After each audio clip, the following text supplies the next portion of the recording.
Hi, I'm Greg Lefebvre, and this is The Compulsive Storyteller, a series of short personal stories where we explore the idea that truth can be stranger than fiction. This week's episode, entitled Dysfunctional Family Fun, takes us on vacation when my family heads out for a weekend camping trip. On our ill-fated boat trip on an island in Lake George, we encountered just about every type of mishap and disaster known to man. Some high comedy, others dark tragedy.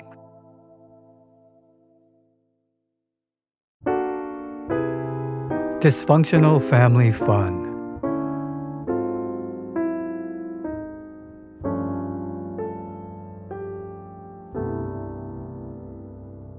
Mom always wants our family to spend more time together.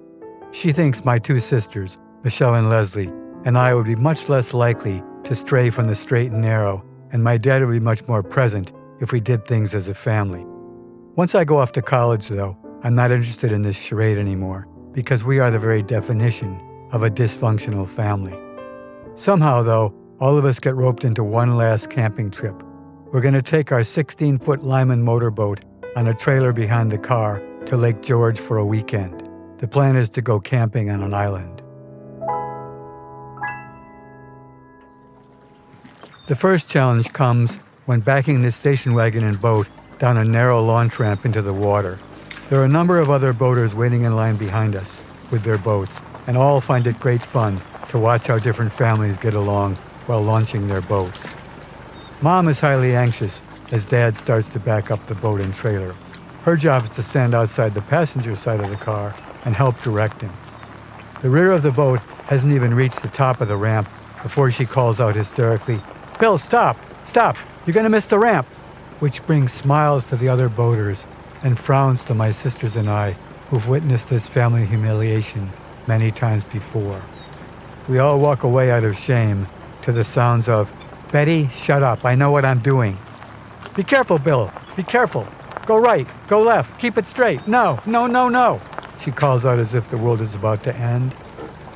After all the tumult, the gang watching applauds when the boat finally floats off the trailer.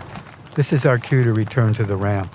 My job is to go into the water, unhook the boat, and motor over to the dock. We load all of our gear into the boat and pull out onto the lake when my dad asks, "Betty, did you check the weather forecast?"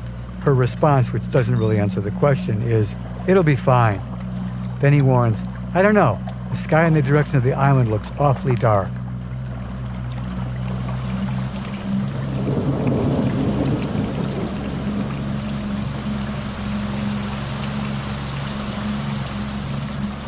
The storm comes across the water quickly, but luckily there's no wind at all. Just a very hard, straight-down torrential rain. Once we're in it, visibility diminishes to almost zero. Then the engine conks out. Now it's my mother's turn to point the finger. "Did you check the gas before we left?"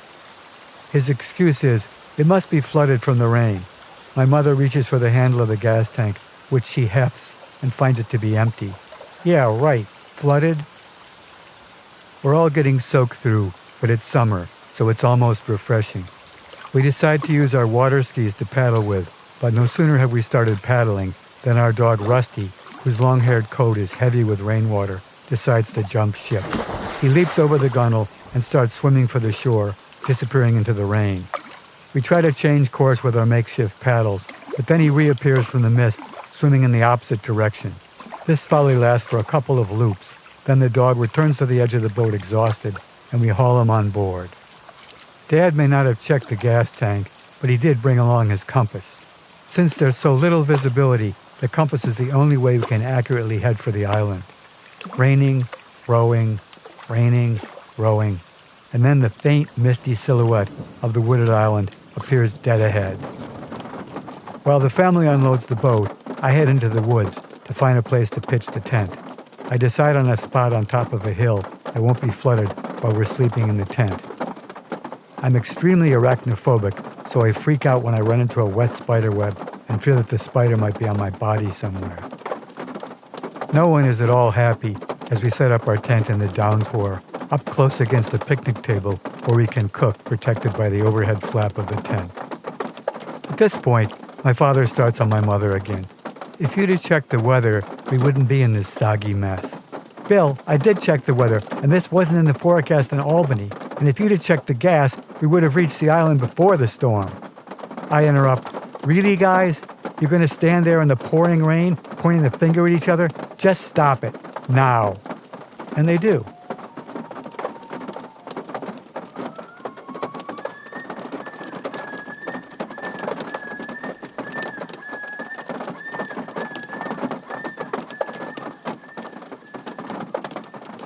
Because of the rain, the Coleman stove doesn't work, so I decide to use some of my Boy Scout tricks to build a fire. Armed with some birch bark and dry twigs I found inside of a knothole in a nearby tree, I managed to build a small, smoky fire, which goes out immediately. My sisters both laugh, my parents laugh, and then I laugh. The comic relief is short-lived, though, because a spider crawls up my arm and I scream, "Get it off me! Get it off me!" Which my dad does. But I'm not laughing anymore. The bright light of our lantern has attracted lots of wet spiders, and before long, they're all around us, heading for inside the dry tent. Deciding who sleeps where is like solving Rubik's Cube. I want to sleep far away from the door of the tent, where the spiders might enter. My little sister wants the same, but because monsters might enter there too. My parents want to sleep as far from each other as possible, and my sister Michelle doesn't care where she sleeps. Ah yes, the happy campers.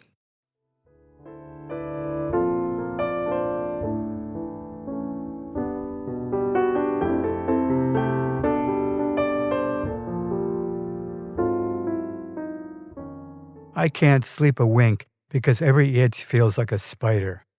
So I get up and sit on the picnic table under the flap, and Rusty sits miserably under the table.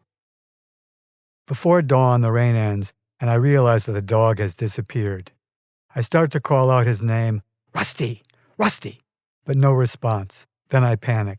What if he tries to swim to the shore again? He'll never make it. As I pass by a big fallen tree, there he is, covered with mud, sheltering in a dry corner under the upturned root ball.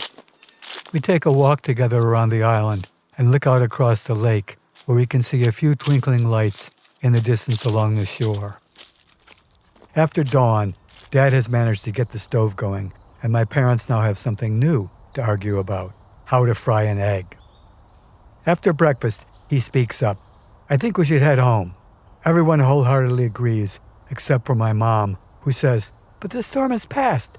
We can dry everything out and finally enjoy this place." She is outvoted 4-1. Because we're all sleep-deprived, soaked to the bone and cold, she doesn't stand a chance. Another boat arrives while we're loading our boat, and they give us a little gas to motor back to the boat ramp. After pulling out the boat, Dad suggests, "How about lunch at McDonald's?" Everyone enthusiastically agrees. This was back in the days when McDonald's didn't have indoor dining, and customers waited online at a takeout window in the front. All three of us kids, with muddy knees and elbows and dirty faces, make a pretty picture, not unlike the famous painting of Valley Forge, with the defeated Continental troops bandaged and hobbling along. The dog, now on a leash, is also muddy with pine needles and leaves mixed in. My dad, though, he really takes the cake. He's wearing his pajama tops, which are rumpled and soiled. His hair is sticking out in every direction, and he hasn't shaved. And instead of wearing his wet jeans, he has on his boxer shorts hanging below his PJs. My mother tells him, "Bill, you can't wait online in your underwear." "Watch me," he responds. Besides, everyone will think they're my swim trunks. When we finally reach the takeout counter and we all crowd around to order, the man behind the counter looks us over and says to my father, "Good afternoon, sir. You look like you've had a really rough morning." Because we're all a little slap-happy from not sleeping, we start to laugh and can't stop.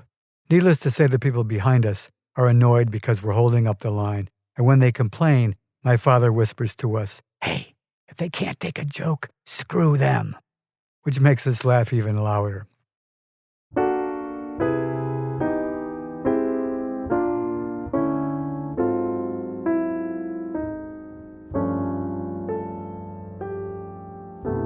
So in the end, it's us against the world. And for a moment, just a moment, we actually feel like a happy, functional family.